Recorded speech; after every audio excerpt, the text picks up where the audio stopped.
Magandang araw! May kapatid ba kayo? May kwento ako sa inyo tungkol sa pagkakaroon ng bagong nakababatang kapatid. Ang pamagat nito, ang maliit na halimaw. Masaya ang pamilya nila Joanne. Marami silang masayang ginagawa na magkakasama. Masaya si Joanne sa piling ng kanyang mama at papa. Mas magiging masaya raw ang kanilang pamilya, sabi ng mama ni Joanne sa kanya isang araw. Madaragdagan daw ang kanilang pamilya. At paglipas nga ng ilang buwan, nadagdagan ang kanilang pamilya ng isang sanggol na lalaki. At may mga pagbabagong napansin si Joanne sa kanilang pamilya. Laging kasama ng mama ni Joanne ang kanyang bagong kapatid na si Kenneth. Ang mama nila ang nagpapainom ng gatas at nagpapaligo o naglilinis kay Kenneth. Kapag hindi naman abala kay Kenneth, ay natutulog ito. At kung tulog ang mama ni Joanne, ang papa naman niya ang abala kay Kenneth. Madalas, naiiwan si Joanne kasama ang kanyang mga laruan. Isang araw, binuksan ni Joanne ang aparador ng mga damit ni Kenneth. Maliliit ang mga damit nito. Kasyang-kasya sa manika niyang si Jenny.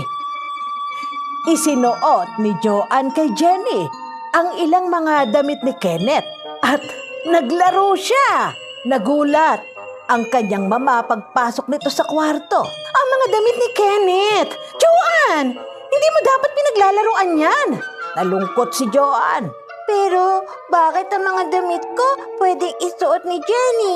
Bakit ang kay Kenneth hindi? Mga lumang damit mo ang pwede nang isuot sa laruan. Ginagamit pa kasi ni Kenneth ang mga yan. Hayaan mo, kapag maliit na sa kanya, pwede nang gamitin ni Jenny. Pagkatapos naman paliguan ng mama at papa ni Joanne si Kenneth, nakita nilang nakakalat ang mga gamit sa pampaligo ni Kenneth. Pinupulbusan ni Joanne ang kanyang manika at nililinisan.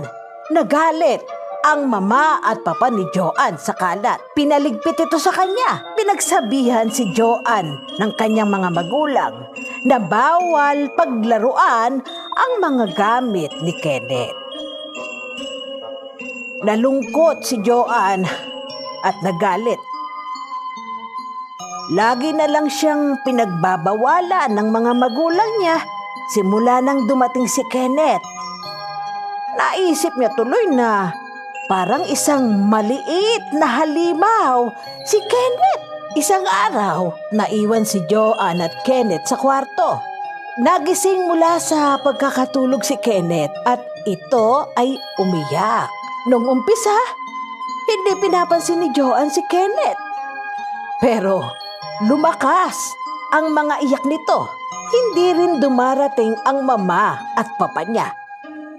Kaya sinubukan niyang patahanin ito.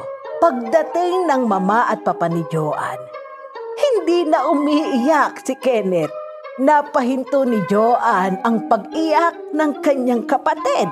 Natuwa ang mama at papa ni Joanne. Noong araw na yon, tinulungan ni Joanne ang mama niya na mag-alaga kay Kenneth. Binasahan naman siya ng papa niya ng kwento bago matulog. At naging masaya na muli si Joanne sa piling ng kanyang mama, papa at kapatid.